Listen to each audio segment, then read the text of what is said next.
Hi guys, welcome back into a brand new episode of Jaden Reads. I know we left off on a book, Lost Treasure of the Emerald Eye. We'll get back to that, but because it's Christmas, today I'm going to be reading a little different book. I'm going to be reading to you part 1 of A Christmas Carol by Geronimo Stilton. A Christmas Carol is a classic Christmas book that I would like to read since it's Christmas time. Part 1.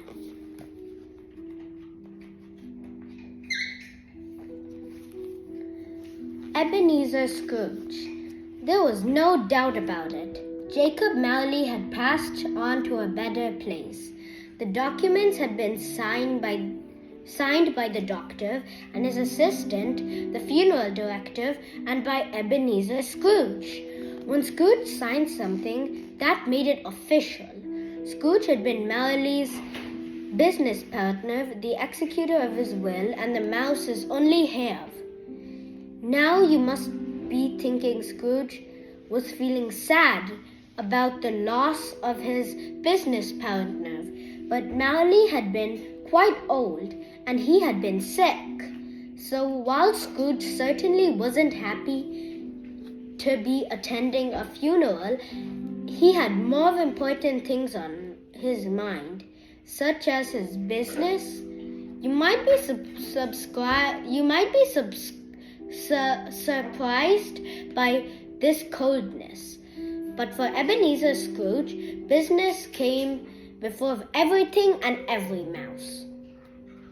The first business decision Scrooge made after Marley's death related to the sign outside of his office.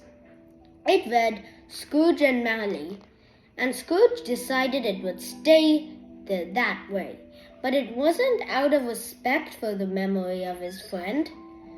No, it was because of the business. It was because of the business was known by that name. Scrooge might lose money if he changed. The company's name and his clients didn't recognize the business. The one thing Scrooge loved more than anything was money. No one in London knew more about skimping to save a penny than the old cheapskate mouse. His heart was as hard as steel, and he was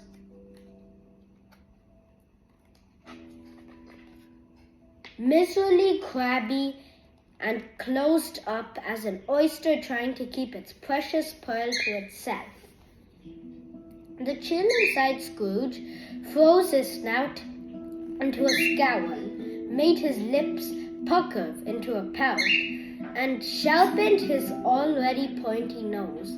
His head and eyebrows were covered in hairs, as white as his layer of frost, and his whiskers and beard were as prickly as a row of icicles. Scrooge managed to spread a chill everywhere he went, even in a room warmed by crackling fire. Everyone who approached him felt it and took a step back, shivering and pulling their sweaters tightly around them. Inside Scrooge's office, it was the worst. Since Scrooge spent every hour of the day there, even holidays, it was practically a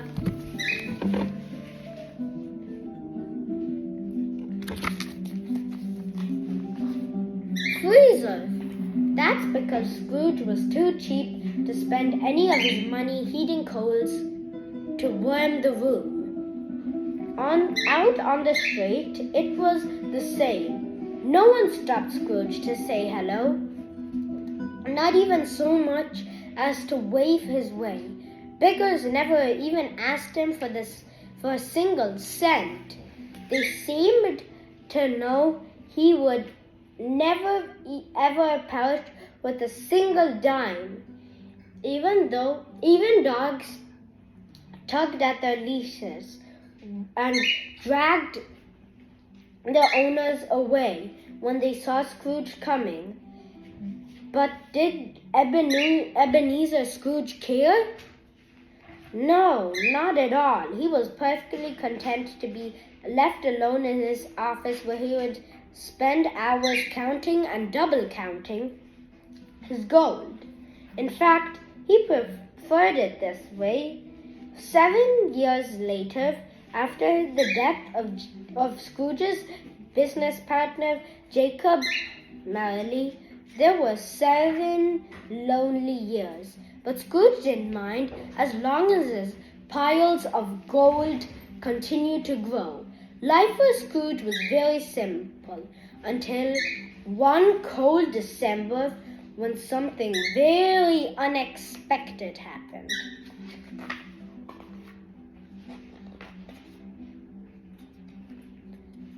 Bah humbug!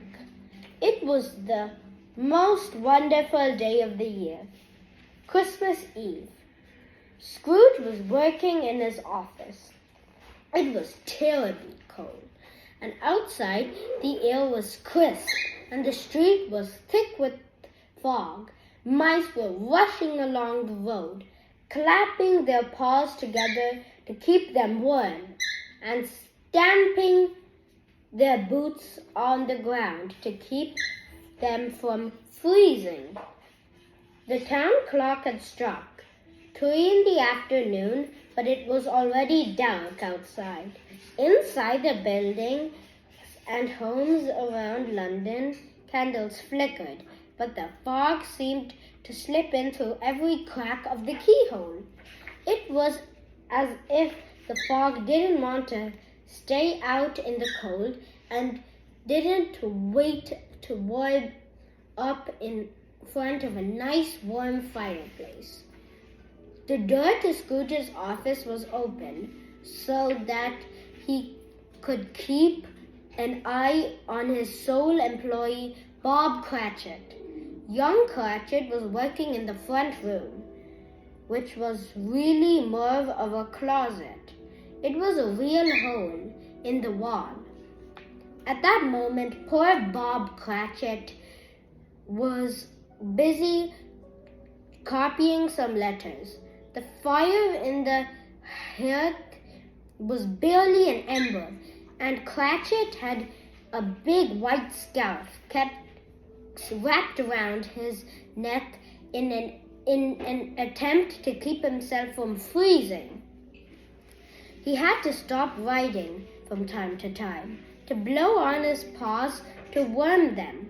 Scrooge's assistant knew better than to use more than 1 or 2 pieces of coal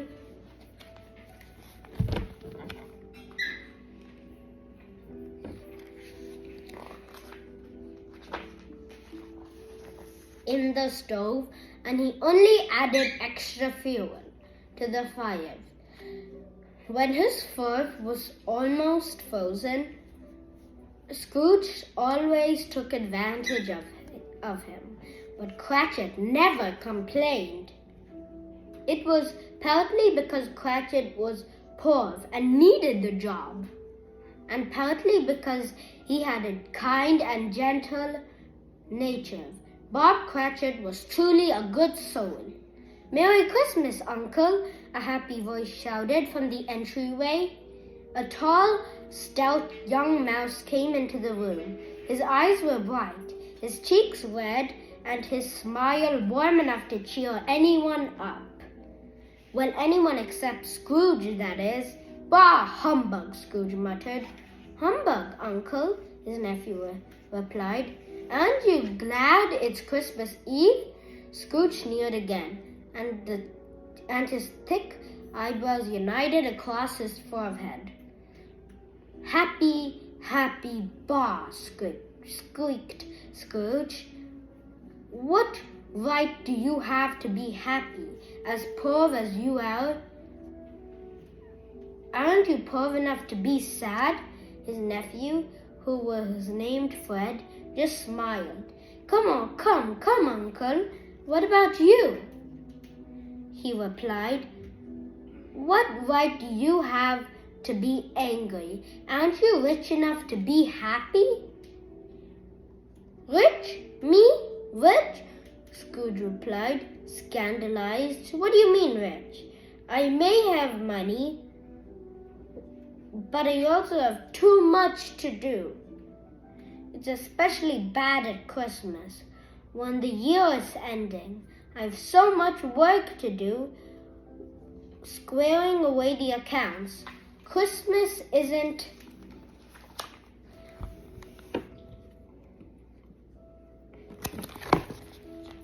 a happy time. It's just another hassle. Okay, his nephew gave in. I won't change your mind, but I do want to celebrate.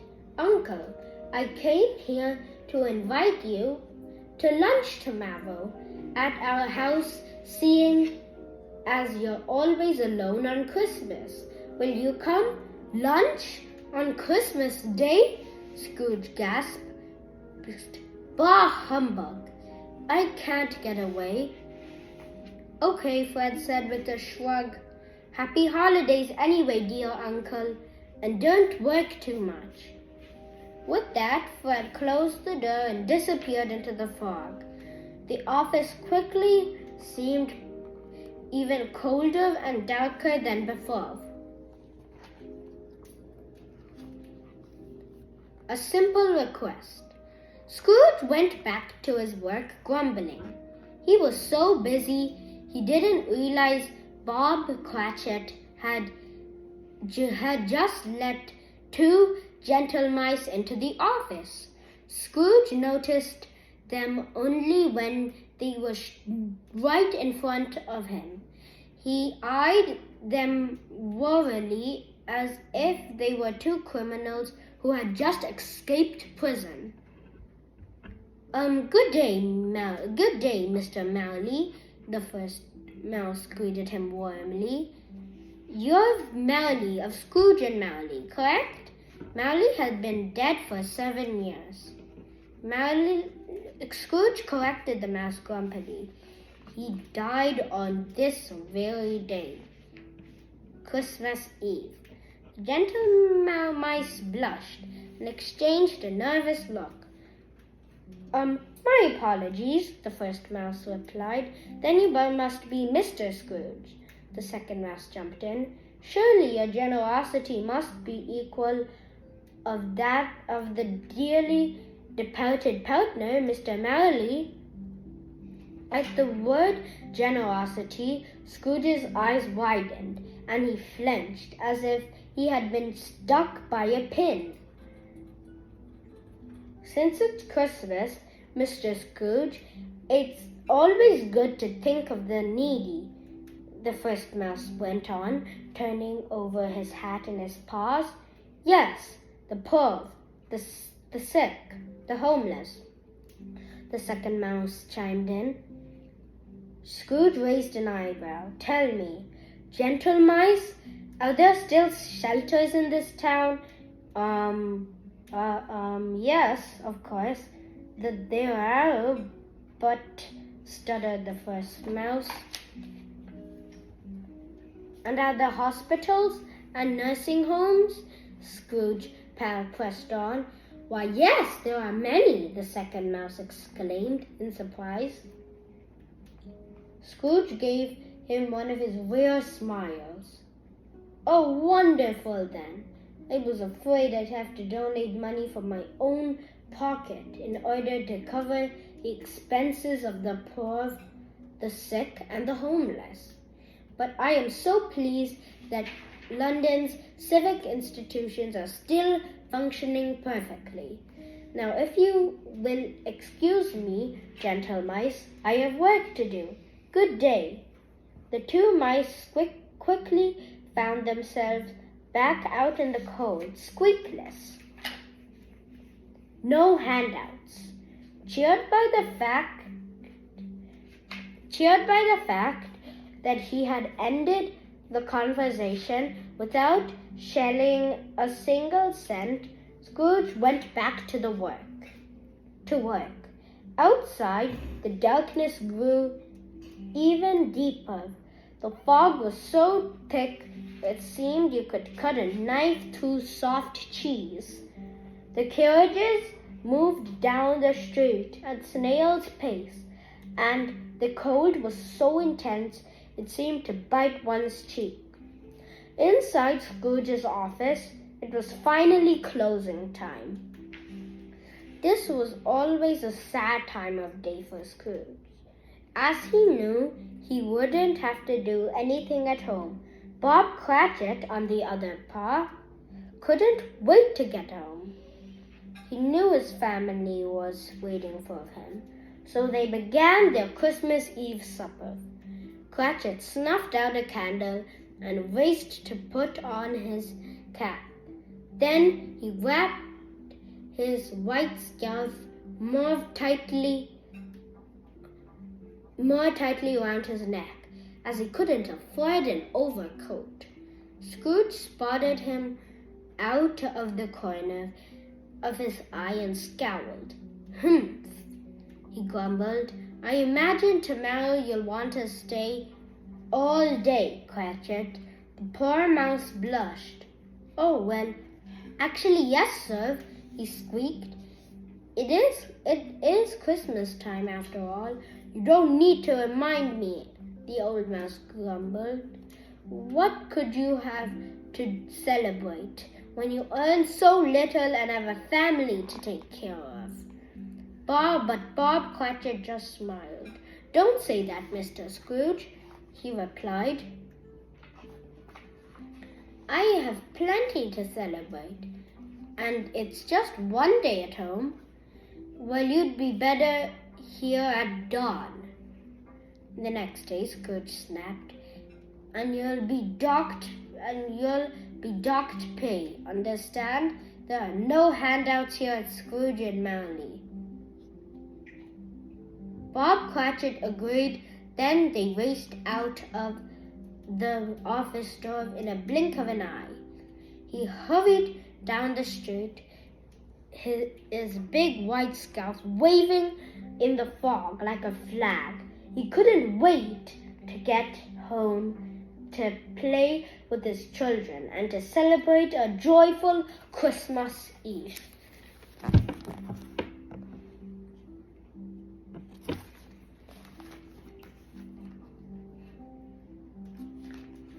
Thank you for listening to me read Part 1 of A Christmas Carol at Jaden Reads. Don't forget to like this video and subscribe. Thank you and goodbye.